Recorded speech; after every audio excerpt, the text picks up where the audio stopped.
নমস্কাৰ এছামিছ channel YouTube চেনেললৈ আপোনালোক সকলোকে স্বাগতম জনাইছোঁ মই মজিদ বন্ধুসকল পলকতে চাওঁ আহক আজি সন্ধিয়াৰ 7টা গুৰুত্বপূৰ্ণ খবৰ প্ৰথমটো খবৰ ৰঙালী বিহুত বিধি পথালি দিব বতৰে উৰুকাৰ দিনাৰ পৰাই ধাৰাসাৰ বৰষুণ হোৱাৰ সম্ভাৱনা ৰাজ্যজুৰি হাই এলাৰ্ট জাৰি ৰঙালী বিহুলৈ মাজত মাত্ৰ 2টা দিন অহা বুধবাৰে উৰুকা হেপাহৰ বিহুটিক আদৰিবলৈ সকলো প্ৰচেষ্টা অব্যাহত ৰাখিছে প্ৰতিগৰাকী অসমীয়াই পিছে এইবাৰ বিহুত বিধি পথালি দিব পাৰে বতৰে অহা বুধবাৰ অৰ্থাৎ উৰুকাৰ দিনটোৰ পৰাই ৰাজ্যজুৰি ধাৰাসাৰ বৰষুণ হোৱাৰ আগজাননী দিছে বতৰ বিজ্ঞান কেন্দ্ৰই লগতে প্ৰান্তে প্ৰান্তে বতাহ বৰষুণ হোৱাৰ সম্ভাৱনা ব্যক্ত কৰিছে অহা বুধবাৰৰ পৰা একেবাৰে দেওবাৰ পৰ্যন্ত ধাৰাসাৰ বৰষুণ হোৱাৰ আগজাননী দিছে ভাৰতীয় বতৰ বিজ্ঞান কেন্দ্ৰই এই দিনকেইটাত ৰাজ্যত হ্ৰাস পাব তাপমাত্ৰাও সৰ্বোচ্চ 26 ডিগ্ৰী হোৱাৰ পৰিৱৰ্তে সৰ্বনিম্ন 19ৰ পৰা 21 ডিগ্ৰীলৈকে হ্ৰাস পোৱাৰ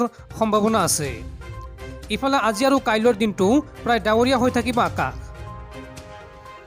পৰৱৰ্তী খবৰ ৰাজ্যবাসীৰ বাবে এক উদ্বেগজনক খবৰ বিটিআৰত জন্ম হৈছে আন এক নতুন উগ্ৰপন্থী সংগঠন আৰক্ষীয়ে জব্দ কৰিলে বিশাল পৰিমাণৰ অস্ত্ৰ শস্ত্ৰ বিটিআৰত পুনৰ সক্ৰিয় হৈছে আন এক সশস্ত্ৰ সংগঠন ইউএলএফবিৰ পৰা ফালুৰি কাটি গঠন কৰা হৈছে নতুন সংগঠনটো অদ্যাপি সংগঠনটোৰ নাম দিয়া হোৱা নাই যদিও সদস্য ভৰ্তি প্ৰক্ৰিয়া চলি আছে চলিত বৰ্ষৰ মাৰ্চ মাহত জন্ম দিছিল নতুন সশস্ত্ৰ সংগঠনটো নতুন সংগঠনৰ জন্মৰ সময়তে কোকৰাঝাৰ জিলাৰ ভাৰত ভূটান সীমান্তৱৰ্তী 2টা স্থানত দুদিন ধৰি চলোৱা অভিযানত আৰক্ষীয়ে বৃহৎ সফলতা লাভ কৰিছে উল্টাপানী বনাঞ্চলৰ শিলিখাগুৰিত চলিছিল এই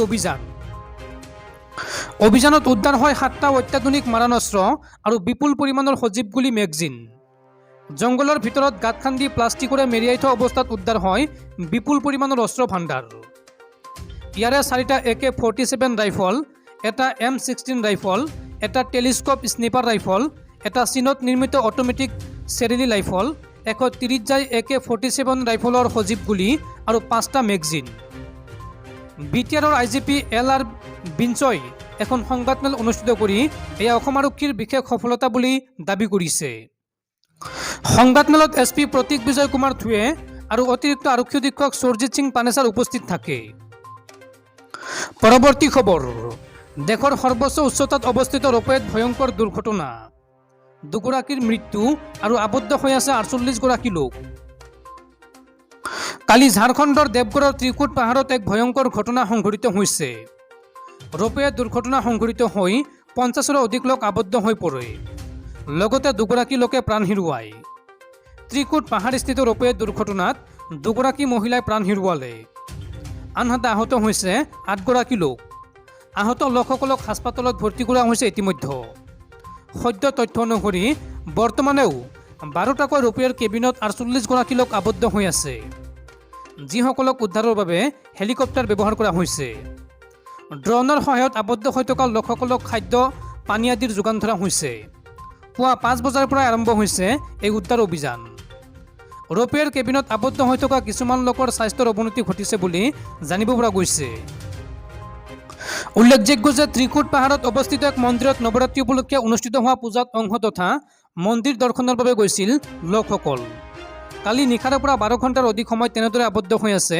বহু লোক ইয়াৰে 3টা ৰপৱেৰ কেবিন পাহাৰৰ শিলত খন্দিওৱাৰ ফলত কেইবাজনো লোক আহত হয় প্ৰণিধানযোগ্য যে এই ৰপৱে দেশৰ ভিতৰতে সৰ্বাধিক উচ্চতাত অৱস্থিত 360 মিটাৰ উচ্চতাত অৱস্থিত লগতে 764 মিটাৰ দীঘল এই ৰপৱে সেৱা বন্ধুসকল তাৰপিছৰ 4 নম্বৰ খবৰটো জনোৱাৰ আগতে আপোনালৈ এটা সৰু ৰিকুৱেষ্ট যদি এতিয়ালৈকে এইটো ভিডিঅ'ত লাইক কৰা নাই তেন্তে প্লিজ এটা লাইক কৰি দিয়ক আৰু এনেকুৱা ধৰণৰ নতুন নতুন ভিডিঅ' পাবলৈ চেনেলটো ছাবস্ক্ৰাইব কৰি কাষত থকা বেল আইকনটো প্ৰেছ কৰি ৰাখক পৰৱৰ্তী খবৰ ৰাজ্যত আইন শৃংখলাজনিত পৰিস্থিতিৰ ব্যাপক অৱনতি অপৰাধীৰ ৰম্যভূমিলৈ পৰিণত হৈছে গুৱাহাটী মহানগৰীত পুনৰ উদ্ধাৰ হ'ল মহিলাৰ অৰ্ধগলিত মৃতদেহ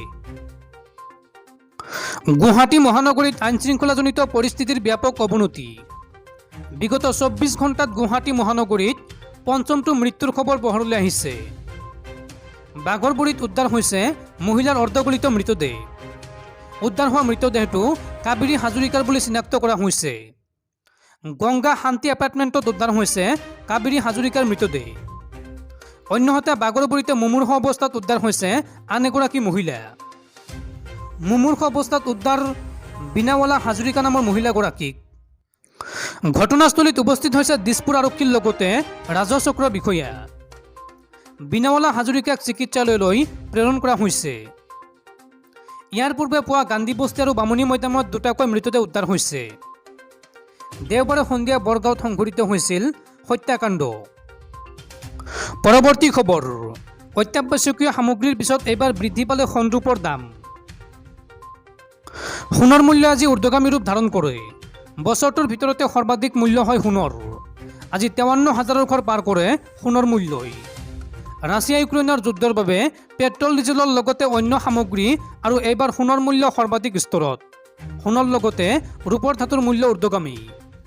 ৰূপত এতিয়া 69,000 টকা প্ৰতি কিলোত। তাৰ বিপৰীতে সোণৰ মূল্য 53,000ৰ ওপৰত। আজিৰ দিনটোতে বহুত বৃদ্ধি পাইছে সোণৰ মূল্য। দেশৰ মুখ্য চহৰকেইখনত সোণৰ মূল্য এনেধৰণৰ। কলকাতাত 22 কেৰেট 10 গ্ৰাম সোণৰ মূল্য হৈছে 48,600 টকা আৰু 24 কেৰেট 10 গ্ৰাম সোণৰ মূল্য হৈছে 53,020 টকা। চেন্নাইত 22 কেৰেট 10 গ্ৰাম সোণৰ মূল্য হৈছে 49,190 টকা। 24 কেৰেট 10 গ্ৰাম সোণৰ মূল্য হৈছে 53,660 টকা। মুম্বাইত 22 কেৰেট 10 গ্ৰাম সোণৰ মূল্য হৈছে 48,600 টকা আৰু 24 কেৰেট 10 গ্ৰাম সোণৰ মূল্য হৈছে 53,020 টকা। দিল্লীত 22 কেৰেট 10 গ্ৰাম সোণৰ মূল্য হৈছে 48,600 টকা আৰু 24 কেৰেট 10 গ্ৰাম সোণৰ মূল্য হৈছে 53,020 টকা। পৰৱৰ্তী খবৰ, স্বামী আৰু 2 সন্তানক এৰি নিষিদ্ধ ঘোষিত উগ্ৰপন্থী সংগঠন আলফাচাদিনত যোগদান কৰিবলৈ আহি আটক হ'ল এইগৰাকী মহিলা। অব্যাহত আছে নিষিদ্ধ ঘোষিত উগ্ৰপন্থী সংগঠন সংযুক্ত মুক্তি বাহিনী অসম চমুকৈ আলফাচাদিনৰ নতুন সদস্যভৰ্তি অভিযান।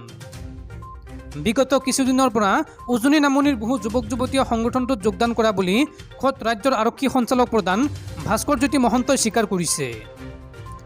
এইবাৰ নিজৰ স্বামী আৰু সন্তান এৰি সংগঠনটোত যোগদান কৰিবলৈ আহি আটক হ'ল এগৰাকী বিবাহিতা মহিলা। অসম নাগালেণ্ড সীমান্তৰ নামতলাত চৰাইদেউ আৰক্ষীয়ে আটক কৰিলে নগাঁও জিলাৰ মালবিকা বৰা চৌধুৰী ওৰফে মল্লিকা বেগমক। জানিব পৰা মতে গোপন সূত্ৰৰ খবৰৰ ভিত্তিত চৰাইদেউ আৰক্ষীয়ে অভিযান চলাই আটক কৰিবলৈ সক্ষম হয় মহিলাগৰাকীক। অধিক তথ্যৰ বাবে মহিলাগৰাকীক সোধপোছ অব্যাহত ৰাখিছে আৰক্ষীয়ে। চৰাইদেউ জিলাৰ আৰক্ষী অধীক্ষক সুধাকৰ সিঙে জানিব দিয়া অনুসৰি দেওবাৰে পুৱা নগাঁও আৰক্ষীৰ পৰা লাভ কৰা এক তথ্যৰ ওপৰত ভিত্তি কৰি এই অভিযান চলোৱা হৈছিল।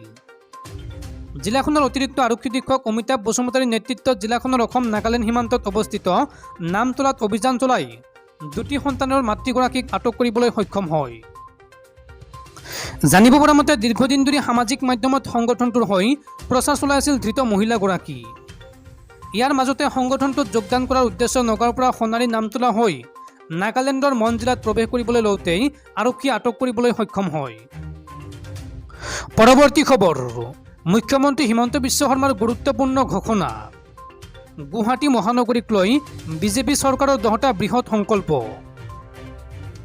বিজেপিৰ 10টা বৃহৎ সংকল্প। পাহাৰত বাস কৰা লোকসকলে পাব ভূমিৰ অধিকাৰ। চৰকাৰী ভূমিত বসবাস কৰি থকা লোকসকলে ভূমিৰ অধিকাৰ লাভ কৰিব। মিছন বসুন্ধৰা আঁচনিৰ যোগেৰে এই অধিকাৰ লাভ কৰিব ভূমিহীন লোকে। এতিয়া পঞ্জীয়ন আৰু নামজাৰি একেলগে কৰিব পাৰিব। গুৱাহাটী মহানগৰীত 24 ঘণ্টাই লাভ কৰিব খোৱা পানীৰ সুবিধা। জুন মাহৰ পৰা প্ৰতি মাহত 8,000 পৰিয়ালে লাভ কৰিব খোৱা পানী। 1.5 বছৰৰ ভিতৰত সম্পূৰ্ণ হ'ব পানী যোগান আঁচনি। কৃত্ৰিম বানৰ পৰা মুক্ত হ'ব গুৱাহাটী মহানগৰী। গুৱাহাটী মহানগৰক কৃত্ৰিম বানমুক্ত কৰিবলৈ কেইবাটাও নতুন ব্যৱস্থা গ্ৰহণ কৰা হৈছে। গুৱাহাটীৰ 60টা ৱাৰ্ডতেই 60খন হাস্পতাল নিৰ্মাণৰ লক্ষ্য বিজেপি চৰকাৰৰ। যাতায়াতৰ বাবে সকলো বাটপথ নিৰ্মাণৰ লক্ষ্য বিজেপিৰ। গুৱাহাটীত এটা প্ৰকাণ্ড ৰিং ৰোডৰ নিৰ্মাণৰ পৰিকল্পনা বিজেপিৰ। কেৱল উত্তৰ পূবৰ বাবে নহয়, দক্ষিণ পূব এছিয়াৰ প্ৰাণকেন্দ্ৰ হিচাপে আগবাঢ়িছে গুৱাহাটী মহানগৰী। হেঙেৰাবাৰীত পৌৰ নিগম নিৰ্বাচনৰ সংকল্পপত্ৰ মুকলি বিজেপিৰ আৰু সংকল্পপত্ৰত এইকেইটা বৃহৎ ঘোষণা কৰিছে বিজেপিয়ে।